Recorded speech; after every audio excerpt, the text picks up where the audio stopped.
Shalom teman-teman. Gimana hari kalian hari ini? Semoga hari kalian tetap senang. Kita siapkan hari kita, akan kita mulai ibadah kita hari ini. Kita satukan hati meskipun kita di rumah. Kita tetap akan menjalankan ibadah kita karena hidup kita tanpa Tuhan memang gak bisa. Oke, kita mulai. Mari kita berdoa. Terima kasih Tuhan untuk kebaikan-Mu dalam hidup kami Tuhan. Sebentar Tuhan, kami ingin bersatu hati berdoa Tuhan. Datang kepada Engkau Tuhan, sucikanlah akan hati setiap kami Tuhan. Dan biarlah Tuhan, hanya Engkau yang layak disembah dan dinyanyikan. Terima kasih Tuhan Yesus, di dalam nama Tuhan Yesus, haleluya, amin. Amin.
setiap hidup kami Tuhan.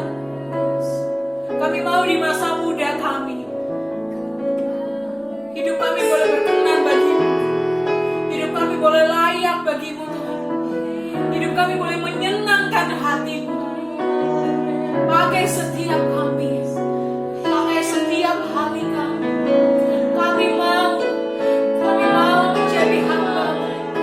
Kami mau Tuhan menyenangkan hati. Segala pujian hormat hanya bagi nama-Mu.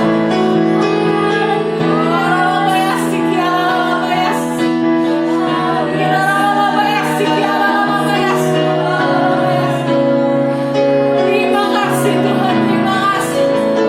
Ajaib Engkau, ajaib nama-Mu, ajaib nama-Mu. Kami benar-benar menikmati. Kami benar-benar menikmati hadirat-Mu sore hari ini. Engkau tahu setiap hati kami yang rindu.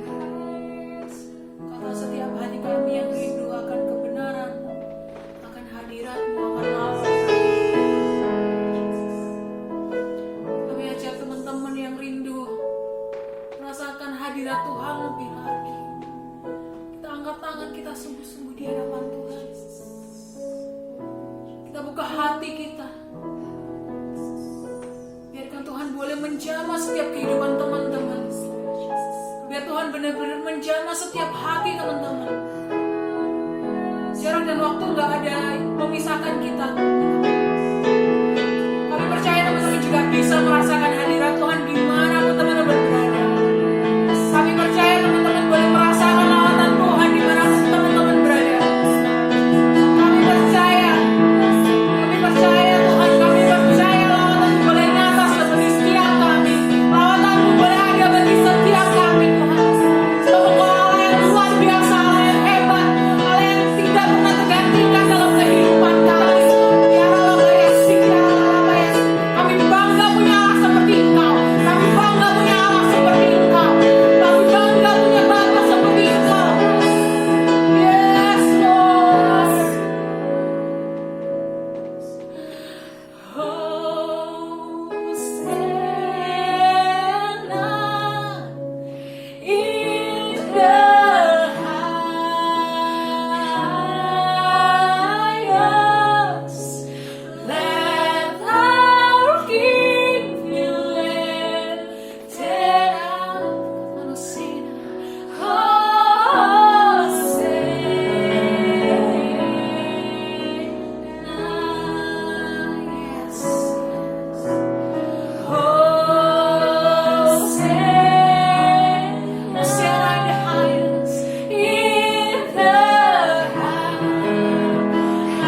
lagi di Ibadah Youth tanggal 6 Juni 2020.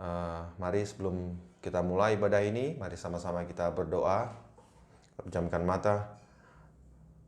Terima kasih Tuhan, segala puji syukur kami naikkan kehadirat-Mu. Kami boleh berkumpul di kesempatan kali ini, berdoa bersama, menyembah-Mu bersama-sama, dan saatnya sekarang kami mau mendengarkan isi hati-Mu Tuhan. Berbicaralah kepada kami Tuhan. Kami percaya Tuhan, apa yang kami dengar akan berguna bagi kehidupan kami. Dan itu akan memampukan kami, menguatkan kami Tuhan. Di tengah masa-masa yang tidak menentu ini. Kami percaya Tuhan, Kau selalu ada di dekat kami.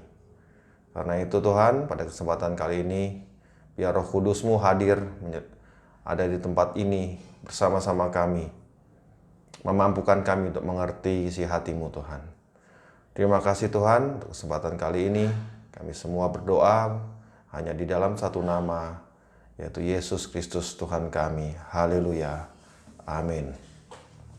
Halo, ketemu lagi ya.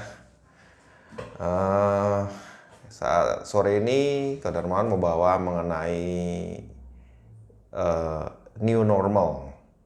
Istilah ini sering kali kita dengar, ya kan, akhir-akhir ini kata-kata ini sering kita dengar, new normal. Yang berarti adalah sesuatu yang sebelumnya tidak normal menjadi sebuah hal yang normal dan biasa saat-saat ini. Zaman dulu memakai masker setiap saat itu terlihat aneh. Kalau cuma di jalan atau mungkin di tempat kerja, di pabrik dan lain sebagainya, hal itu biasa. Tapi kalau di kantor, di tempat perbelanjaan, di pasar, bahkan di tempat ibadah, memakai masker itu hal yang aneh. Cuman saat-saat ini hal itu menjadi hal yang biasa. Dikarenakan memang itu merupakan suatu protokol kesehatan yang harus dipatuhi saat ini. Sama halnya dengan memakai hand sanitizer, mencuci tangan beberapa kali. Itu merupakan hal-hal yang dulu tidak kita lakukan, bukan hal yang normal. Tapi pada saat sekarang, itu menjadi hal yang normal dan wajib kita lakukan. Apa pandangan Alkitab mengenai ini? Sama-sama kita mau baca, sama-sama kita mau pelajari ya sore ini. Sama seperti halnya bangsa Israel waktu di Mesir. Mereka menjadi budak di Mesir. Memang mereka bisa hidup, mereka masih ada makanan di sana, mereka bisa minum, tapi hidup mereka adalah budak. Jadi mereka menjalani hidup normal mereka, tapi menjadi budak. Dan masalah ini timbul ketika saat mereka harus berjalan di padang gurun menuju ke tanah perjanjian. Jadi hal yang mereka memasuki suatu kehidupan yang tidak normal bagi mereka pada saat itu. Ya kan, padahal kehidupan di tanah perjanjian adalah kehidupan yang Allah janjikan dan itu kehidupan yang lebih baik untuk mereka. Dan mereka di sana bukan tinggal sebagai budak. Mereka akan hidup sebagai orang yang merdeka, sebagai bangsa pilihan Allah. Tapi apa yang mereka alami di padang gurun membuat mereka itu sesuatu yang tidak normal bagi mereka, dan mereka mengeluh. Mereka bersungut-sungut dan mental budak mereka itu masih tetap ada. Yuk kita baca sama-sama di kitab Keluaran 14 ayat yang ke-10 sampai 12.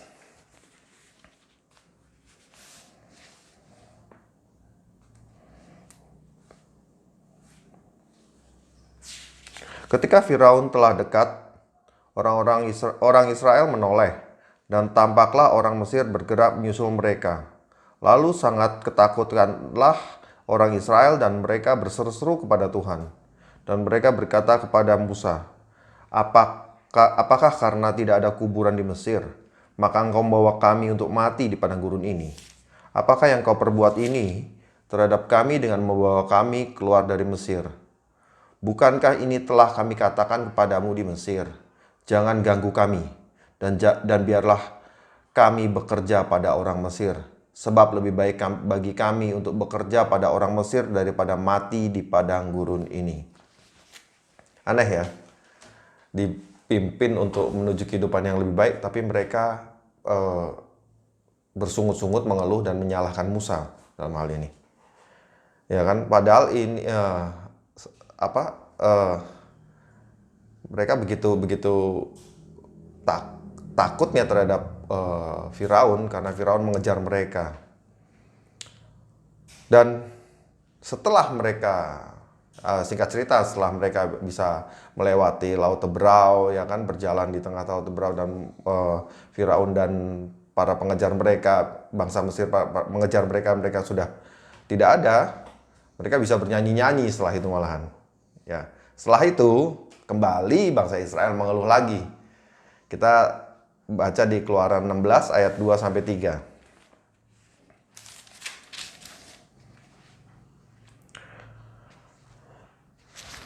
Di padang gurun itu bersungut-sungutlah segenap jemaah Israel kepada Musa dan Harun, dan berkata kepada mereka, kalau kami mati tadinya di tanah Mesir oleh tangan Tuhan ketika kami duduk menghadapi kuali berisi daging dan makan roti sampai kenyang. Sebab kamu membawa kami keluar ke padang gurun ini untuk membunuh seluruh jemaah ini dengan kelaparan. Mereka membingungkan masalah makanan. Mereka memilih mati di Mesir daripada mati kelaparan di padang gurun. Mereka memilih hidup sebagai budak dan mati di sana.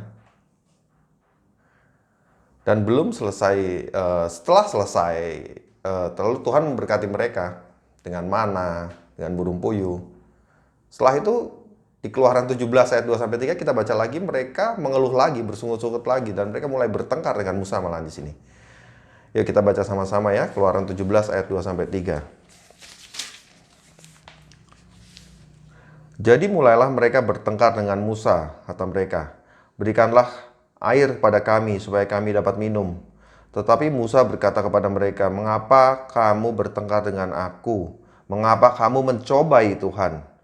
Hauslah bangsa itu akan air di sana. Bersungut-sungutlah bangsa itu kepada Musa dan berkata, mengapa engkau memimpin kami keluar dari Mesir untuk membunuh kami, anak-anak kami dan ternak kami dengan kehausan? Wow. Sebelumnya mereka sudah menyaksikan kehebatan Tuhan membelah Laut Teberau, lalu memberikan mereka berkat mana dan burung puyuh. Sekarang mereka kehausan dan mulai bersungut-sungut lagi. Di sini bangsa Israel itu kelihatan sekali bangsa Israel itu bangsa yang tak penakut waktu itu. Mereka takut akan kematian. Bangsa Israel takut apa yang akan mereka makan dan minum di padang gurun. Mungkin sama apa yang kita alami saat-saat ini. Yaitu saat pandemi ini membuat kita takut akan sakit, takut akan kematian, juga takut akan kondisi masa depan kita. Mungkin takut akan dengan ekonomi kita bagaimana dengan keluarga aku, bagaimana dengan masa depanku. Karena itu Tuhan tidak ingin kita berpikir seperti itu sebenarnya. Dia tidak ingin dalam hal ini bangsa Israel hidup dengan normal tapi sebagai budak. Mereka ingin, Tuhan ingin bangsa Israel hidup new normal sebagai hidup orang merdeka, umat pemenang dan bangsa pilihannya di tanah perjanjian. Jadi apa sih yang harus kita lakukan di saat-saat proses new normal saat ini, di saat proses padang gurun yang kita alami saat ini? Satu, menurut Kedarman dapatkan bahwa kita harus percaya kepada Tuhan dan mengenali siapa Tuhanmu, bahwa Dia baik dan semuanya hanya akan membawa kebaikan. Bergantung penuh kepada Tuhan dan percaya kepada hatinya. Yang kedua, yang perlu kita lakukan ialah percaya kepada otoritas yang Tuhan tempatkan di atasmu. Bisa jadi pemimpinmu, sebagai presiden, wali kota, maupun pemimpin rohanimu, bisa gembalamu, pastor, mentor. Mereka adalah orang-orang yang Tuhan tempatkan di atasmu. Jadi percaya kepada mereka, setia kepada mereka, dukung dia dalam doamu, dan dukung mereka juga dalam setiap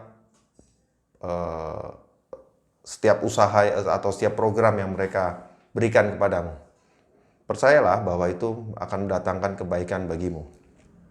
Yang ketiga setelah itu ialah jangan memisahkan diri dari kelompokmu. Bangsa Israel berjalan dalam suatu rombongan yang besar. Bayangkan jika ada yang terpisah dari kelompok itu. Mereka tentu tidak bisa bertahan hidup di padang gurun. Sama seperti hanya saat ini. Jangan pisahkan dari komunitasmu, dari ibadahmu, walau dilakukan secara online. Ikuti cell group, ikuti BYC. Jalin komunikasi dengan teman-teman. Karena itu penting di sana. Di sana kita bisa sharing, kita bisa minta didoakan atau mendoakan. Kita bisa berkonsultasi, kita bisa dimuridkan di situ.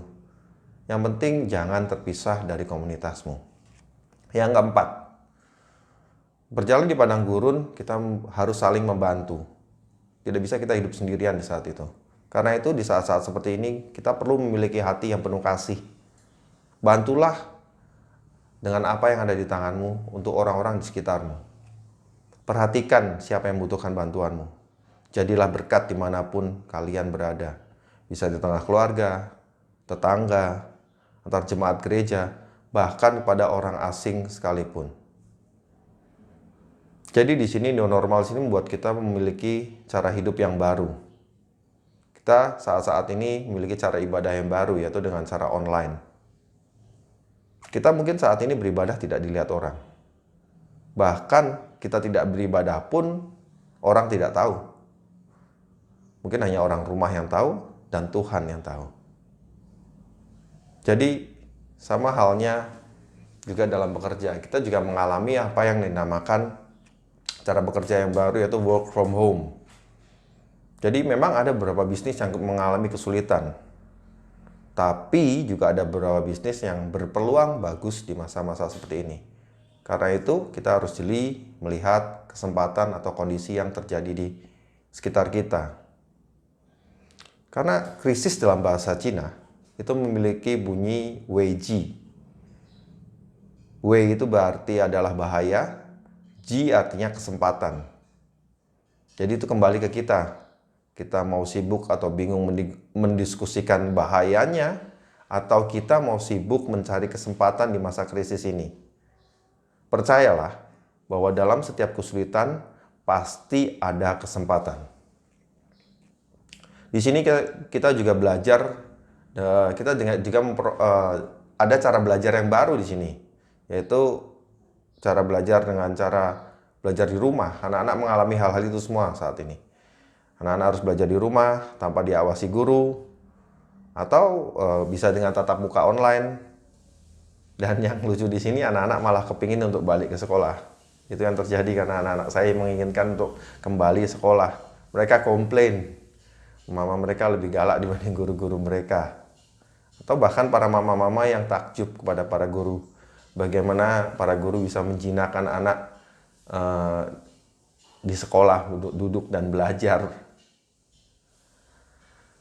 Oke, jadi harapan saya saat new normal ini nanti kita akan hidup tidak lagi malas. Kita tidak lagi menganggap remeh atau enteng untuk datang beribadah suatu saat nanti jika memang ibadah sudah diperbolehkan untuk berkumpul, kita diperbolehkan untuk berkumpul bersama dan melayani Tuhan. Kita tidak malas, kita tidak menganggap enteng. Dan kita lebih menghargai waktu. Kita tidak datang terlambat. Karena pada saat stay at home kita nggak bisa kemana-mana kan. Jika pada saat new normal terjadi nanti, kita nggak sabar untuk segera pergi keluar untuk ketemu dengan orang tersebut atau melayani Tuhan saat-saat tersebut. Dan kita juga tidak mengeluh jika menghadapi macet suatu saat nanti. Kita juga tidak, kita malah bersyukur mungkin pada saat terburu-buru terburu-buru berangkat ke sekolah. Kita juga mungkin tidak lagi mengentengkan bagaimana pentingnya kesehatan. Makan makanan sehat dan berolahraga. Jadi saat new normal nanti kita akan bekerja lebih giat. Bekerja dengan jujur dan penuh integritas. Melihat kesempatan di balik krisis ini. Jadi dengan berakhirnya masa pandemi ini dan hidup di masa new normal, kita akan menjadi orang-orang yang lebih baik. New normal make us a new person, a better person. Itulah harapan Darmawan pada kalian-kalian semua. Jadi memang pada saat kita hidup di padang gurun, itu kita merasa di bawah, kita merasa di lembah. Kita hidup mungkin dalam segala ketidakpastian, ketakutan. Tapi percayalah, it's easy to praise God on the mountain top, but we get to know Him intimately in the valley. Pada saat kita di puncak kejayaan, kita mungkin bisa dengan mudah memuji Dia. Tapi saat kamu dalam lembah kekelaman, saat dalam penderitaanmu, kamu benar-benar mengenal Dia secara pribadi, secara intim. Dan percayalah bahwa Dia tetap Tuhan yang sama, yang bersamamu saat di puncak maupun di dalam lembah kekelaman. Saudara mau tutup dengan satu ayat ini. Mari kita baca sama-sama 2 Korintus ayat 5 ayat yang ke-17. Darmawan baca dari terjemahan sederhana Indonesia. Di sini ayat Tuhan berkata, yang penting waktu seseorang bersatu dengan Kristus, dia sudah menjadi ciptaan baru. Semua cara hidup yang lama sudah berlalu, dan hidup yang baru itu sungguh indah. Amin. Jadi, apa yang kita dapatkan saat ini bahwa percayalah bahwa hidup kita akan indah dengan cara hidup yang baru sekalipun, karena ada Tuhan di situ. Karena Tuhan bersama-sama dengan kita menjalani hidup new normal kita. Oke. Sekian sharing firman pendek untuk ibadah Youth tanggal 6 Juni 2020. Mari kita sama-sama doa. Terima kasih Tuhan, segala puji syukur kehadirat-Mu. Kami boleh berkumpul beribadah sore hari ini. Hamba-Mu selesai menyampaikan firman, tapi kami percaya Roh Kudus senantiasa mendampingi kami, menyertai kami, memberkati kami untuk dapat mengerti firman-Mu ini ya Tuhan. Kami percaya firman-Mu ini sebagai benih dalam hati kami dan berguna, berbuah dalam kehidupan kami sehari-hari. Sehingga kami tidak takut di masa-masa pandemi ini, tapi kami selesai masa pandemi ini, kami hidup sebagai umat pilihan Tuhan, sebagai bangsa pilihan Tuhan di tanah perjanjian, di dalam kehidupan yang lebih baik Tuhan. Kami percaya, kami mengimani semua hal ini, dan semua yang percaya dengan pernyataan iman ini sama-sama berkata, Amin.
Terima kasih Tuhan untuk kesempatan sore hari ini kami boleh beribadah secara online. Kami percaya ini adalah berkat daripada-Mu ya Tuhan. Dan kami percaya Engkau senantiasa beserta kami walau di masa yang sulit sekalipun. Mari kita sama-sama angkat kedua belah tangan kita untuk menerima berkat daripada Tuhan. Tuhan memberkati engkau dan melindungi engkau. Tuhan menyinari engkau dengan wajah-Nya dan memberikan engkau kasih karunia. Tuhan menghadapkan wajah-Nya kepadamu dan memberi engkau damai sejahtera. Pergilah, jadikan seluruh bangsa muridku, dan jadilah berkat dimanapun kalian ditempatkan. Dan hanya di dalam nama Tuhan Yesus kami semua percaya pernyataan iman ini. Haleluya. Amin. Oke, sampai ketemu minggu depan di ibadah youth selanjutnya. Tetap jaga kesehatan, tetap optimis. Tuhan Yesus memberkati.